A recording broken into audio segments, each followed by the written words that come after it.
नमस्कार, मैं हूं रविंद्र जैन और आप देख रहे हैं मुंबई मास टाइम्स। आइए देखते हैं आज की मुख्य खबर। मुंबई क्लायमेट वीक एक अतिशय महत्त्वाची समिट मुंबईमध्ये सुरू झालेली आहे। दरवर्षी मुंबईमध्ये ही ऑर्गनाईज केली जाईल। 35 देशातनं लोक या ठिकाणी आलेले आहेत आणि विशेषतः क्लायमेट ॲक्शन या विषयावर डेलिब्रेशन्स होतील। या विषयावर वेगवेगळ्या प्रकारचे अलायन्सेस होतील। आज MMRDAने देखील काही चांगले अलायन्सेस क्लायमेट ॲक्शनवर घेतलेले आहेत आणि आपल्याला पुढच्या काळामध्ये विशेषतः क्लायमेट चेंजचा सामना करत असताना ज्या प्रकारे एअर क्वालिटी, वॉटर क्वालिटी आणि अर्थातच एकूणच आपली लाईफ क्वालिटी ही सुधारायची आहे, त्या दृष्टीनं ही कॉन्फरन्स अत्यंत महत्त्वाची आहे। क्लाइमेट चेंज को लेकर मुळामध्ये आपल्याला कल्पना आहे की वातावरणाच्या बदलाचा शेतीवर खूप मोठा परिणाम आहे आणि म्हणून शेतीवर त्याचा होणारा परिणाम आणि तो मिटिगेट करण्याकरता आपल्याला काय केलं पाहिजे याच्यावर देखील खूप चांगली सकारात्मक चर्चा होती आहे। काही चांगले मॉडेल्स त्याच्यामध्ये आलेले आहेत, काही स्टार्टअप्स आलेले आहेत, त्यामुळे मला वाटतं की त्याचा देखील फायदा होईल। क्लाइमेट चेंज को लेकर किस तरीके से आज मुंबई क्लाइमेट वीक की शुरुआत मुंबई में हुई है। उसका उद्घाटन हमने किया है। 3 दिन ये कॉन्फ्रेंस चलेगी। 35 देशों से लोग इसमें आए हैं। बहुत हाई लेवल डेलीगेशंस आए हैं। क्लाइमेट चेंज पर जो हम लोग एक्शन लेना चाहते हैं उसके मद्देनज़र ये कॉन्फ्रेंस हो रही है। हम जानते हैं कि प्रधानमंत्री जी का एक बहुत बड़ा प्रायोरिटी का एरिया एक क्लाइमेट एक्शन है, जो भारत में हम लोगों ने ऑलरेडी लिया हुआ है और अभी इस कॉन्फ्रेंस के माध्यम से अलग अलग देशों के एक्सपीरियंसेस, वहाँ पर बिजनेसेस, इंफ्रास्ट्रक्चर, खेती, ये सारे क्षेत्रों में उन्होंने किया हुआ जो बदलाव है उसके ऊपर चर्चाएं होगी। कुछ अच्छे स्टार्टअप्स भी इसमें आए हुए हैं। मुझे लगता है इसका एक बहुत बड़ा फ़ायदा होगा। आज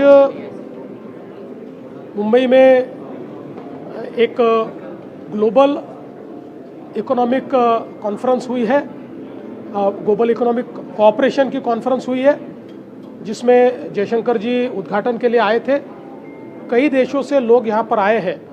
हम सभी लोग जानते हैं कि आज जिस प्रकार की दुनिया में हम लोग जी रहे हैं उसमें मल्टीलैटरल कोऑपरेशन और ग्लोबल इकोनॉमिक कोऑपरेशन एक बहुत महत्वपूर्ण बात है, क्योंकि सप्लाई चेन्स रीडिफाइन हो रही है, अलायंसेस रीडिफाइन हो रहे हैं और विशेष रूप से ट्रेड को वेपनाइज किया जा रहा है।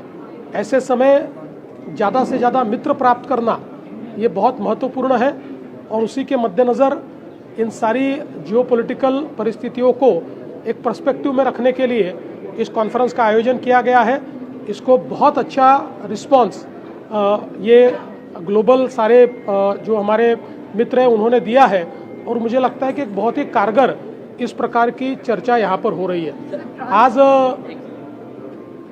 ग्लोबल इकोनॉमिक कोऑपरेशन ही एक अतिशय चांगली समिट 3 दिवसाची सुरू झालेली आहे।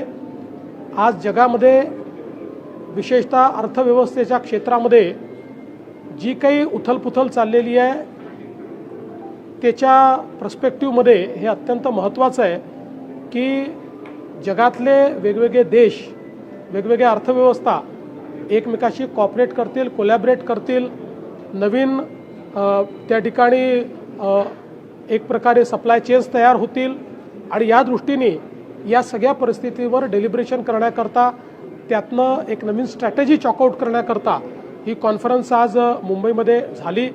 जयशंकरजी जे देशाचे परराष्ट्र मंत्री आहेत त्यांनी याचं उद्घाटन केलं आहे आणि 3 दिवस जगातले मोठे मोठे लीडर्स या ठिकाणी येऊन या संदर्भात आपलं डेलिब्रेशन करणार आहे। अल्पसंख्याक प्रमाणपत्र प्रकरणी तुम्ही चौकशीचे आदेश दिलेले आहेत, उपसचिवांचं नाव समोर आलेलं आहे। याच्यामध्ये ज्यांनी कोणी गडबड केली असेल त्यांच्यावर कारवाई होईल। सर, फ्रेंच राष्ट्राध्यक्ष आज आहेत, पंतप्रधान सुद्धा आहेत। मुंबई आणि महाराष्ट्रासाठी विशेष बाब मानली जाते, कारण 2 देशातले महत्त्वाचे करार देखील होते। मला अतिशय आनंद आहे की देशाचे प्रधानमंत्री आणि फ्रेंच राष्ट्रपती या दोघांनी मुंबईला आपल्या बायलॅटरल टॉक्स करता निवडलेला आहे। आपल्याला माहिती आहे की फ्रान्स आपला ट्रस्टेड पार्टनर आहे आज युरोपमधली एक अतिशय टेक्नॉलॉजिकली ॲडव्हान्स्ड अर्थव्यवस्था म्हणून फ्रान्सकडे पाहिलं जातं. राफेलसारखी विमानं ही फ्रान्सने आपल्याला दिल्यामुळे आपण बघितलं आहे की आपण कशा प्रकारे विशेषतः जी काही आपली एक लढाई झाली त्याच्यामध्ये आपण काम करू शकलो. ते मला असं वाटतं की मुंबईला एक मोठा सन्मान मिळाला. द्विपक्षीय वार्ता को लेकर मुंबई को